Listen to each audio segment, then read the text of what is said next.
నిశ్చయించిన సంకల్పమును ఆయన భవిష్యత్ జ్ఞానము అనుసరించి అప్పగింపబడిన ఈయనను మీరు దృష్టిల చేత శిలువ వేయించి చంపితిరి. దేవుడు నిశ్చయించిన సంకల్పం ఆయన సమస్య ఎవరు తెలియదు. ఆయన సమస్య, ఆయన భవిష్యత్తు జ్ఞానము, ఆయన సమస్య ఎందుకు వచ్చినాడు, ఈ లోకాన్ని పరలోకం నుంచి ఎందుకు వచ్చినాడు, ఎవరి నిమిత్తం వచ్చినాడు, ఎందుకంటే ఈ యొక్క శిలలో బలియాగం అనేక ఆయనని శిలువలో బంధిస్తే ఆ బలియాగం సర్వలోకానికి రక్షణ సరి వాళ్ళకి తెలియదు అని వాళ్ళకి తెలియదు. ఆ భవిష్యత్ జ్ఞానం వాళ్ళకి తెలియదు. అందుకని తండ్రి మీరు ఏం చేస్తున్నారో అన్నీ మీరు ఏం చేస్తున్నారో వీళ్ళకి తెలియదని తెలుసుకోమని చెప్తుంది. 1 కొరింథీ 2వ అధ్యాయం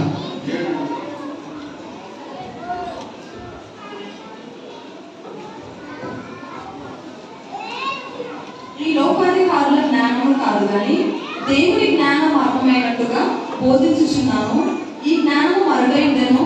జగదుత్పత్తికి ముందుగానే దీనిని దేవుడు తన మహిమ నిమిత్తం నియమించెను. అది లోకాధికారులలో ఎవరికి తెలియదు.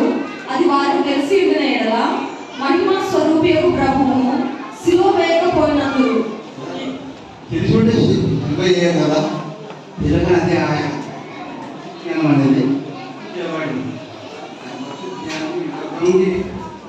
మాని పాపాల నిమిత్తం ఈ లోకానికి వస్తాడు.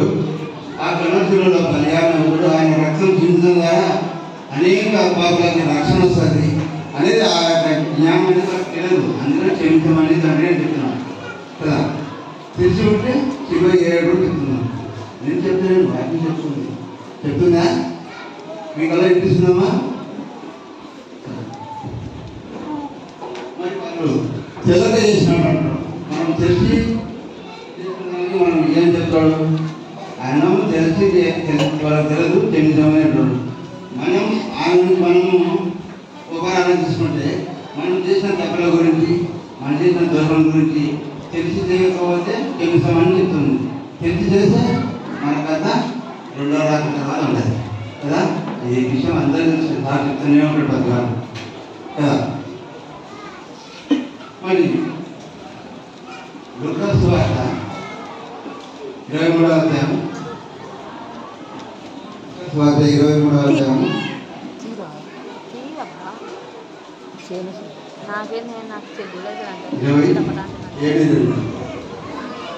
గొప్ప జనసమూహం దుఃఖించుచున్న చాలా మంది స్త్రీలను ఆయన వెంబడించి యేసు వారి వైపు తిరిగి, యెరూషలేము కుమార్తెలారా, నా నిమిత్తం ఏడవకుడి, మీ నిమిత్తము మీ పిల్లల నిమిత్తమును ఏడుగుడి.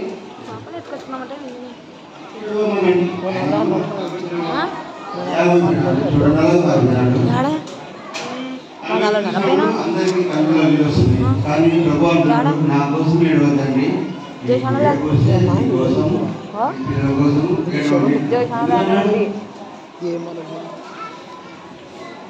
ఎందుకన్నాడు?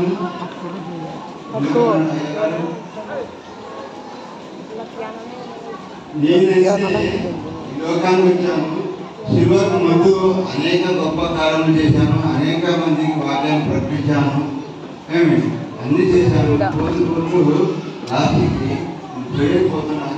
నేను కళ్ళు మూసుకుంటే పరలోకంలో ఉంటాను. మీరు ఈ ప్రమాదంలో ఉన్నారు కాబట్టి మీరు కళ్ళు మూసుకుంటే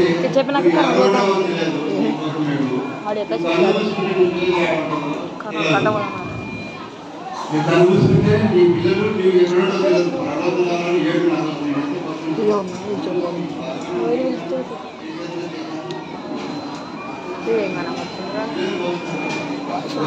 అని చెప్తున్నాను.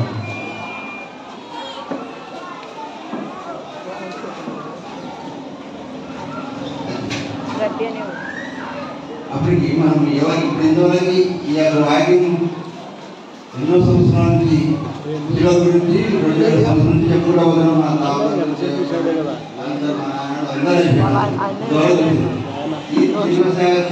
ఎంతమంది మనం రక్షణ పొందాలి? వాక్యాన్ని మనం మార్పు పొందాలి. కానీ నన్ను వాళ్ళు తండ్రి ఉన్నారు, వాళ్ళ తండ్రి ఉన్నారు, వాళ్ళ ఎవరైతే దేవుని శిలువ బలియాగం చూసి ఆయన వాక్యాన్ని విని రక్షణ పొందిన వాళ్ళు ఎవరైతే ఉన్నారో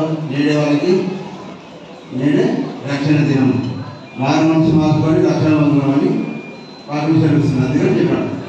ఇంకా కొన్ని రోజుల తర్వాత మనకి నిలబడి మైక్తో చెప్పే అవకాశం వస్తుందో నాకు తెలియదు. మారు మనసు పొందాలంటే రక్షణ పొందాలంటే 2 నెలల ముందరనే ఎంఆర్ఓ గారికి అప్లికేషన్ పెట్టుకోవాలి. అప్పుడైతే సర్టిఫికేట్ పాస్ లేదంటే ఈ భాషకు అవకాశం ఇవ్వరు. ఇప్పుడే మరి ఆ అవకాశం రాకుండా ఎవరైతే దేవుని విశ్వసించి మన పాపాలు ఒప్పుకొని ఆయన నా పాపం అంటే నడివాడు. నేను ఆ కాలంలో చెప్పు అర్జీ పెట్టుకున్నాను కదా నువ్వు దేవుడు అనుకుంటే రక్షణ పాపం పొందడానికి ఆయన రూల్స్ వచ్చే పరిస్థితి కాబట్టి నేను చెప్పేది నా కోసం చెప్తున్నాను. మీరు ఎవరైతే దేవుని తీసుకోవడానికి రేపు ఆధారం దేవుని భాగ్యం జీవించి ఆశిస్తున్నాను. నాకు అవకాశం ఇచ్చిన సంఘాన్ని సంఘం